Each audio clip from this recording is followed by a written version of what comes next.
Apakah kunut subuh itu ada dalilnya? Kunut subuh itu ada dalilnya.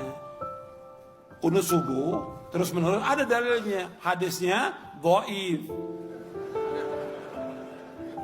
Dhaif itu artinya apa? Lemah. Lemah itu boleh dipakai atau tidak? Nggak boleh dipakai. Ingat tuh, hadisnya ada dhaif. Kalau dhaif nggak boleh dipakai. Bahkan ada sahabat bertanya, seorang anaknya dari sahabat bertanya, wahai ayahku, engkau pernah sholat di belakang Abu Bakar, di belakang Rasulullah SAW, Abu Bakar, Umar, Uthman, Ali, radhiyallahu ajma'in. Apakah mereka kunut subuh? Dijawab oleh bapaknya, ai bunayya muhdatsun, wahai anakku, kunut subuh itu muhdats. Apa makna muhdats? Beda. Bahkan lebih tegas lagi di Sunan Nasai dijelaskan, ai bunayya bid'atun, wahai anakku, kunut subuh itu bid'ah. Kalau bid'ah nggak boleh kita ikut. Sekarang kalau kita sholat di belakangnya orang yang kunut subuh, ya kita memperbanyak baca pujian kepada Allah. Bisa kita baca Rabbana lakal hamdu terus kita ulang-ulang sampai 10 kali nggak ada masalah.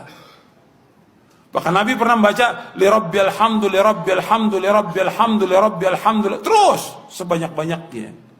Bab saat itulah saat memuji kepada Allah. Mereka kunut, biarkan mereka kunut. Kita baca pujian kepada Allah. Jangan ikut kunutnya dia.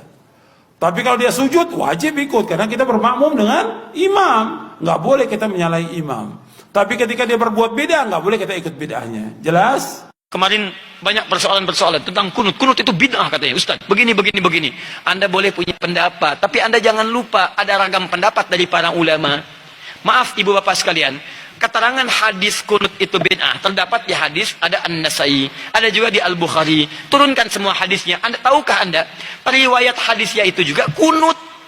Imam An-Nasai mazhabnya Syafi'i, beliau kunut. Imam Al-Bukhari mazhabnya Syafi'i, beliau kunut. Saking objektifnya beliau riwayatkan tentang sahabat yang tidak kunut. Kenapa beliau tidak kunut? Karena dalam hidupnya tidak pernah melihat Nabi kunut. Sahabat ini, tapi kan yang lain banyak sahabat juga. Di ketika Nabi berjalan, tidak semua sahabat ikut.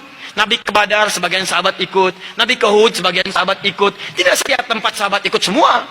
Saya mau ke Uhud ya, semua Madinah ikut ke Uhud. Madinah kosong. Saya ke Badar ya, saya ke Taif ya, apa semua ikut? Tidak, semua menyebar. Makanya ketika Nabi perjalanan, sebagian sahabat ikut. Nah, ada seseorang yang ketika berada di belakang Nabi, setiap dia sholat di belakang Nabi, dalam keadaan subuh, Nabi tidak kunut. Sedangkan sifat sahabat itu mengamalkan apa yang dilihat. Jadi yang dia lihat itu yang diamalkan. Misal, Wa'il bin Hujur, sholat di belakang Nabi, Nabi turun pakai lutut. Abu Hurairah sholat di belakang Nabi, Nabi turun sujud pakai telapak tangan. Walaupun keduanya tahu riwayat itu, tapi mohon maaf, mereka mengamalkan apa yang dilihat. Wa'il pakai lutut, Abu Hurairah pakai telapak tangan. Dua-duanya benar, yang salah yang pakai kepala duluan.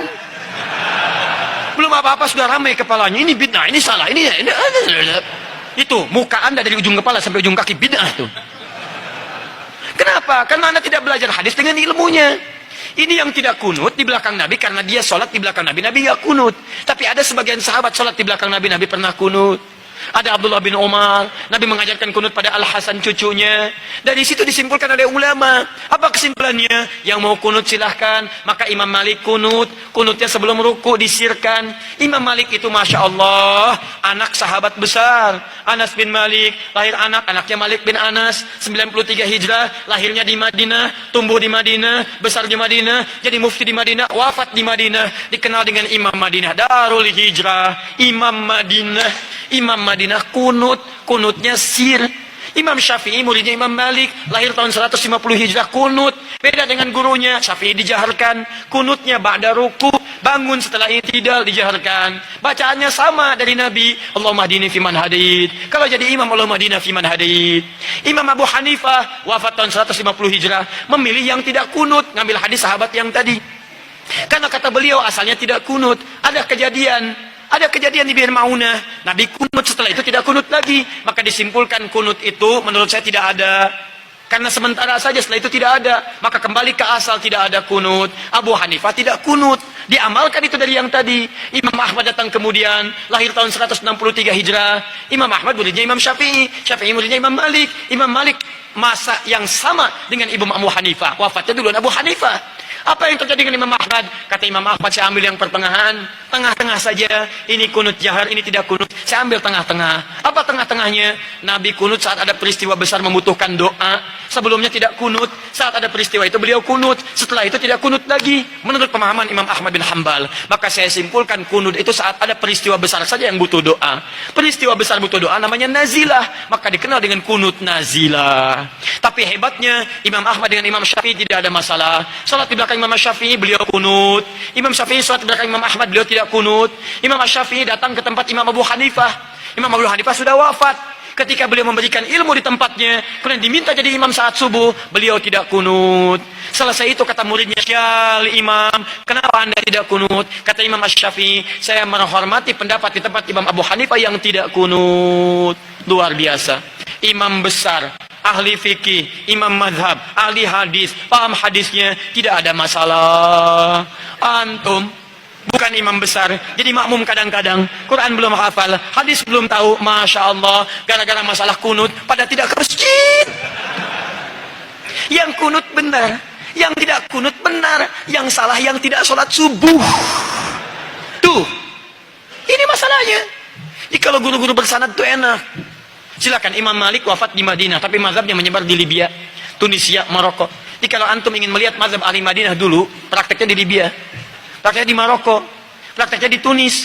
Tiba-tiba datang orang sekarang yang tidak tahu ilmu mengatakan, Masya Allah, lebih bagus orang Madinah dibanding dengan orang Libya. Dipecah-pecah kita di situ. Padahal dua-duanya bagus.